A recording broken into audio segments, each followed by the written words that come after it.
Fala pessoal, aqui é o Daniel Geraldini e hoje eu quero conversar com você sobre o que transforma uma cidade num lugar seguro ou perigoso.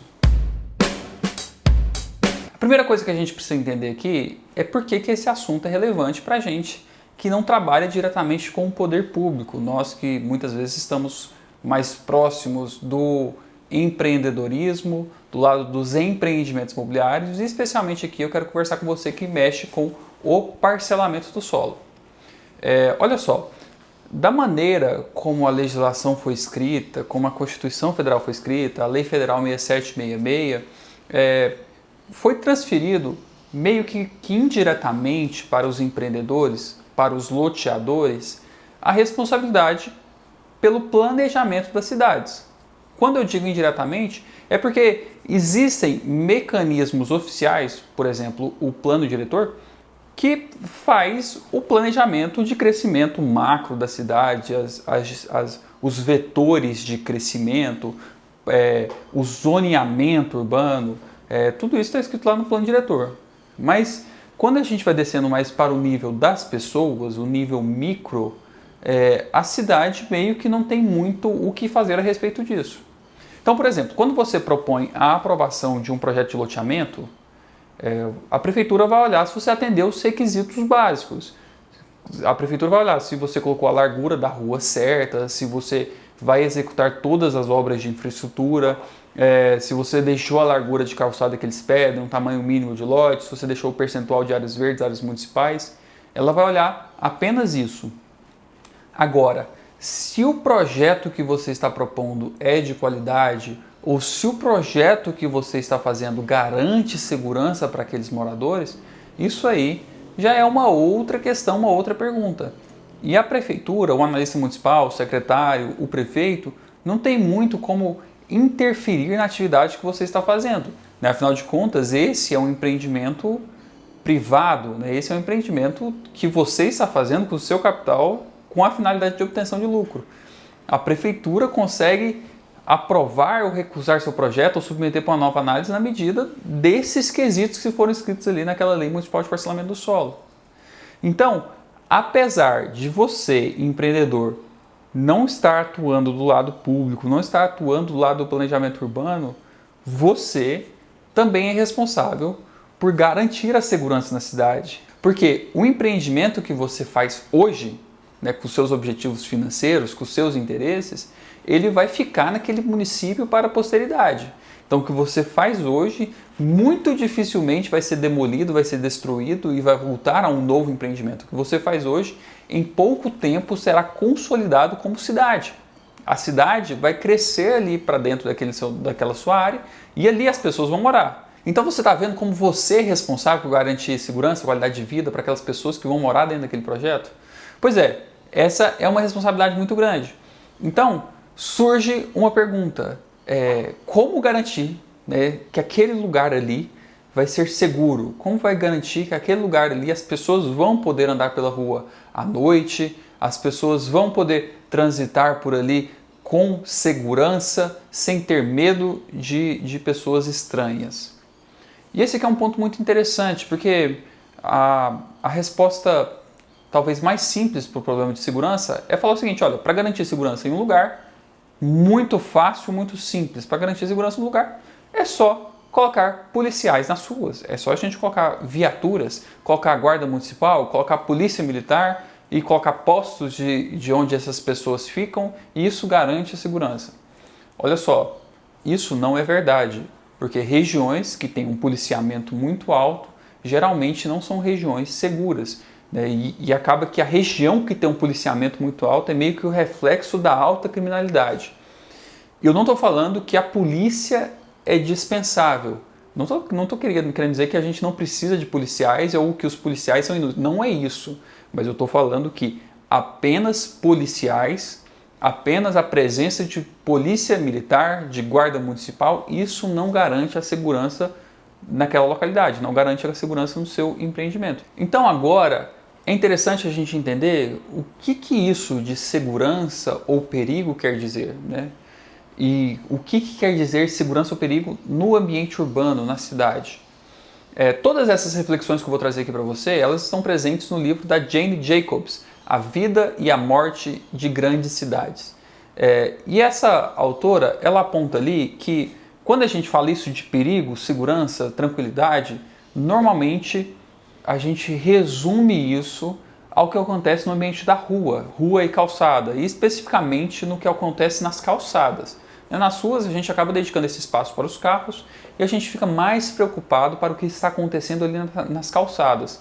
Então, se a gente consegue garantir segurança e tranquilidade e paz para as pessoas que estão nas calçadas, a gente consegue transferir isso para o todo. É a segurança da cidade, né? Especificamente ali do loteamento. Mas se você se preocupar com o que acontece no nível das calçadas, você consegue transportar essa sensação para o todo. Então vamos olhar para esse problema mais de perto. Se a gente parar para pensar bem, uma cidade, e principalmente na medida em que as cidades crescem, né, uma cidade ela é um conjunto de pessoas desconhecidas. E por serem pessoas desconhecidas, a gente não pode confiar nessas pessoas, né? Nas cidades menores, você tem a sensação de que conhece todo mundo, ou se você não conhece aquela pessoa em específico, você sabe com quem aquela pessoa está andando, ou você conhece a procedência, né? Você conhece onde ela trabalha, ou você conhece quem são os pais, quem são os parentes. Mas numa cidade pequena, e quando eu digo pequena, eu diria ali até uns 5.000, 7.000 habitantes, você acaba tendo a impressão de que você conhece todas as pessoas. Só que acontecem umas coisas nas cidades pequenas. Por exemplo, uma indústria se instala. Por exemplo, uma usina de cana, uma usina de açúcar se instala ali. Isso acaba atraindo empregos para a região, vem pessoas de todos os lugares para ali. Ou então, uma nova mineradora se instala na região, ou um projeto de expansão de uma indústria de cimentos ali na região. Isso acaba atraindo várias pessoas para trabalhar ali. E aí, você vai juntando a cidade com pessoas desconhecidas. E aí gera essa ideia de que pessoas desconhecidas não são confiáveis. Isso é verdade, a gente não pode confiar em todo mundo e principalmente não confiar em pessoas que a gente não conhece. Mas a cidade, o seu empreendimento, ele tem que ser um lugar que esteja preparado para receber essas pessoas que a gente não conhece. A cidade, ela tem que ser um lugar pronto para os desconhecidos. A gente não pode forçar a barra e pensar que, olha, todos os desconhecidos vão conviver entre si, todas as pessoas que não se conhecem vão passar a se conhecer e assim a gente constrói elos de confiança. Não dá para fazer isso. Então, quer ver um reflexo desse tipo de ação? É quando a gente insiste muito e cria muito áreas de lazer dentro do seu loteamento. Você vai lá e, como medida de segurança, a gente vai lá e cria uma praça. E ali na praça é um ambiente de convivência, por exemplo, ou um parque é um ambiente de convivência. Então a gente está falando, olha, meio que todo mundo tem que conviver aqui neste lugar. E é isso. Você tem residências, né, um empreendimento estritamente residencial, com vários lotes, várias unidades, várias quadras, e tem ali algumas praças e áreas de lazer. E fala, olha, vocês que não são conhecidos, vocês que são desconhecidos, devem morar nesse lugar e se conhecer e por meio disso criar seus elos de amizade.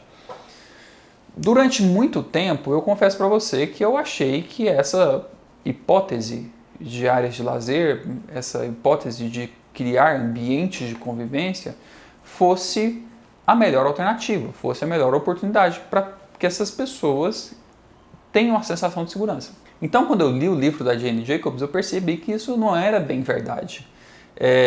E ela fala muito que, por exemplo, né, no caso de uma praça ou de uma área de lazer, geralmente quem usa esses ambientes são os pais, as mães com as suas crianças. E aí, por causa desse tipo de utilização, esses são ambientes que são frequentados durante poucas horas do dia.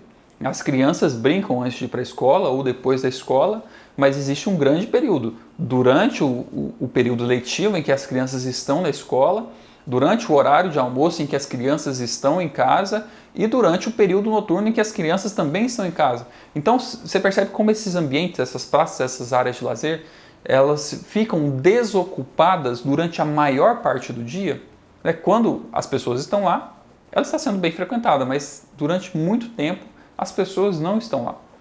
Então a autora, a Jane Jacobs, ela fala sobre a importância de a gente criar um ambiente urbano, que seja a calçada ou que seja as praças, as áreas de lazer, mas criar um ambiente em que exista uma multiplicidade de usos, em que exista uma complexidade nos usos daqueles lugares. Então ela fala o seguinte, olha, uma calçada, ela tem que ser usada constantemente. Tem que ter fluxo de pessoas nessa calçada durante o dia inteiro e durante boa parte da noite. Uma calçada que é segura, ela tem um fluxo ininterrupto de pessoas. Então olha que interessante isso. Como é que a gente faz o fluxo ininterrupto de pessoas? Uma boa forma de garantir isso é por meio dos bares, restaurantes e negócios locais. Porque desse jeito as pessoas têm um motivo para estar na rua.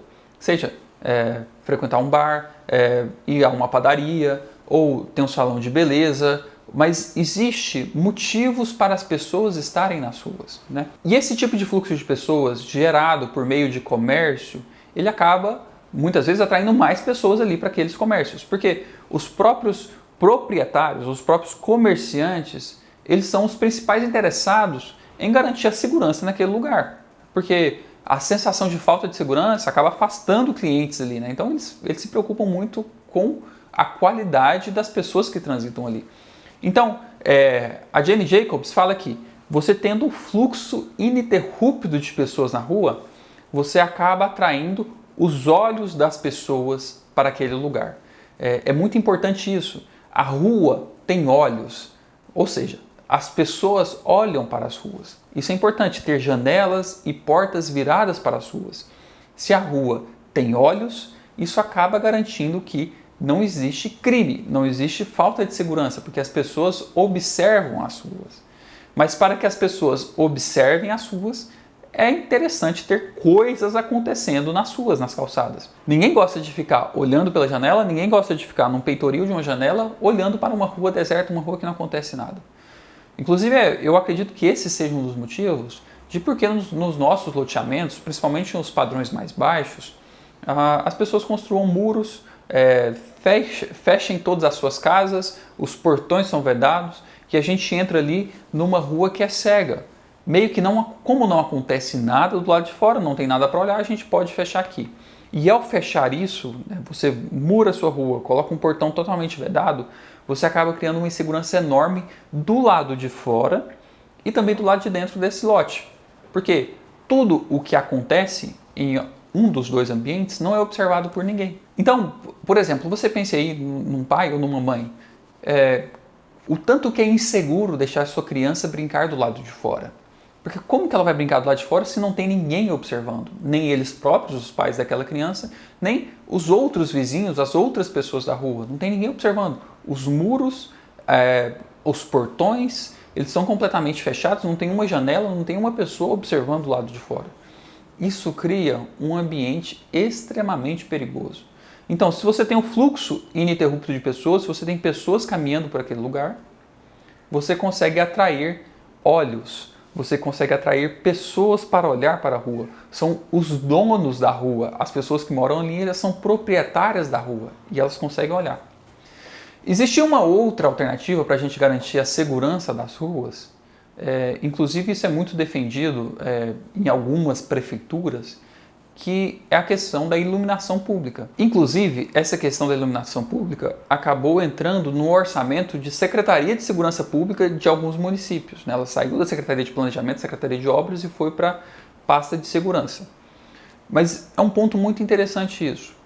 Quando a gente ilumina as ruas, primeiro, ruas iluminadas são mais seguras? São. Principalmente se tem olhos para enxergar o que está acontecendo na rua. Não adianta nada você fazer uma rua bem iluminada se todos os lotes são fechados, se não tem nenhum portão aberto, se não tem nenhuma janela virada para a rua. Para que a rua iluminada seja segura, você precisa de ter pessoas olhando para as ruas.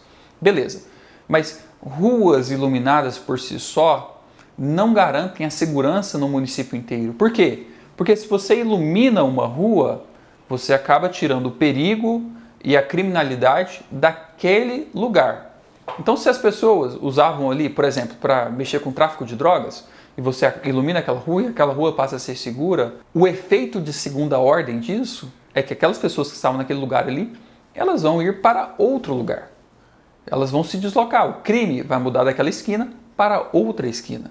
Então, a questão da iluminação pública por si só ela não resolve o problema.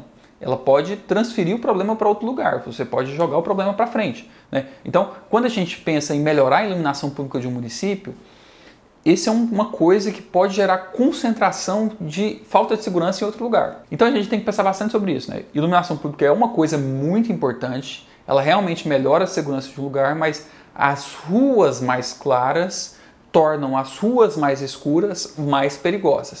Vamos pensar no balanceamento disso. Beleza? Como você viu nesse vídeo, garantir a segurança e a sensação de segurança num loteamento não é uma coisa muito simples, mas eu espero que você tenha entendido que muito do que acontece pode ser feito por você que está empreendendo nesse mercado. Não depende tanto da prefeitura.